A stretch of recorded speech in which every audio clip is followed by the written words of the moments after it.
Hello everyone, it's Old Guardian here. It's now been a couple of weeks since the balance patch, so we're starting to see signs of a stable metagame. And a bunch of stuff has happened over the last week and a half since I made the last top decks video. Nothing too major though. The main decks are still pretty much the same. There's been evolution in the specific deck list, especially for something like Outcast Demon Hunter, where there's been a bunch of innovation.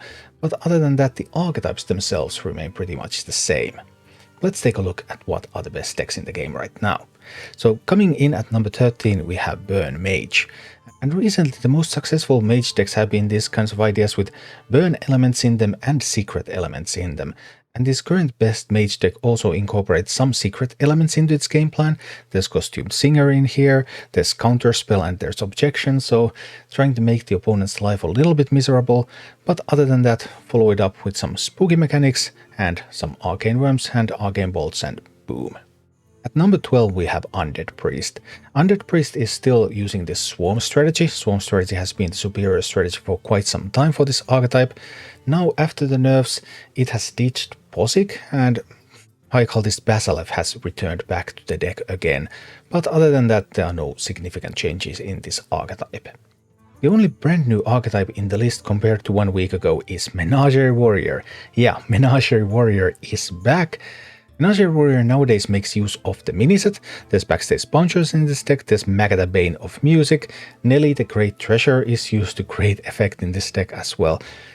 Fun warrior deck, not quite as strong as Enrage Warrior though, but something that you can also play if you want to play warrior. So warrior actually has two viable decks in the current meta. Neither of them is a control warrior though. At number 10 we have Thaddius Druid, and Thaddius Druid is as polarized as ever. Thaddius Druid's big thing in the current meta is that it has a very good matchup against Hound Hunter, and Hound Hunter doesn't have many weaknesses. Thaddius Druid list compared to 1 week ago, the Doomkins are gone, which is good because Doomkin was not very strong card. I mean, it was great when you got it on curl, but much of the time it was just pretty useless. Instead of Doomkins, that list is now running 2 copies of Chitinous Plating, giving it a little bit more survivability, trying to minimize its weaknesses a little bit because it still remains very polarized and easy to lose against aggressive decks. The 9th best deck in the game right now is Frost Death Knight. Frost Death Knight, no big changes. Harbingers of Winter are back, but other than that, not much is going on with Frost Death Knight. It's just a solid archetype.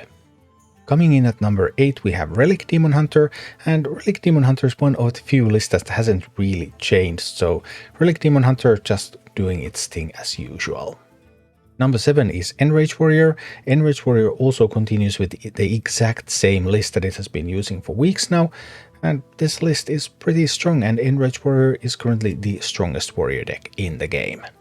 At number 6, Totem Shaman has finally fully embraced the mini-set. The deck runs Horn of the Windlord, Magada Bane of Music, Backstage Bouncer, and Remixed Totem Cover, so this is the deck that runs the most mini-set cards out of any deck at the moment. Stereo Totem is also back on the menu, and Totem Shaman is looking quite strong. Unholy Death Knight remains the strongest Death Knight deck in the game, and it also has not changed a single card in the list in the past weeks. The most improved deck over the past week is Outcast Demon Hunter.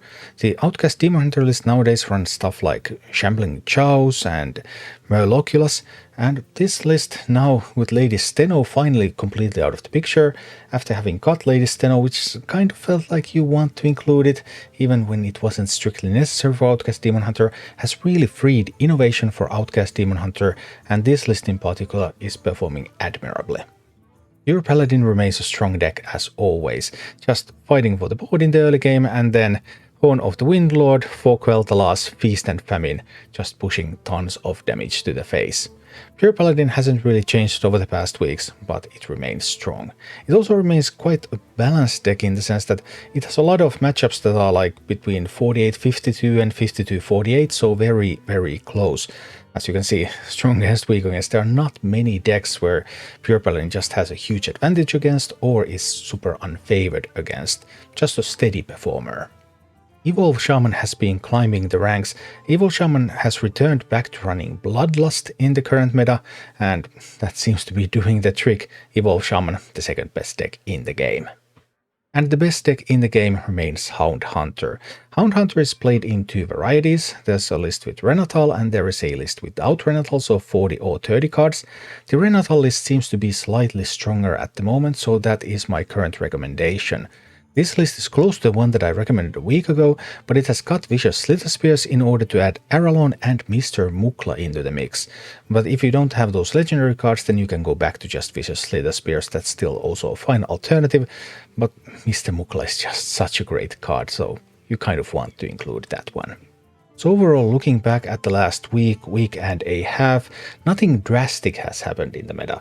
There's a bunch of small evolution. Many of the archetypes have changed a couple of cards. Out of these 13 decks, like 2 or 3 have remained the same.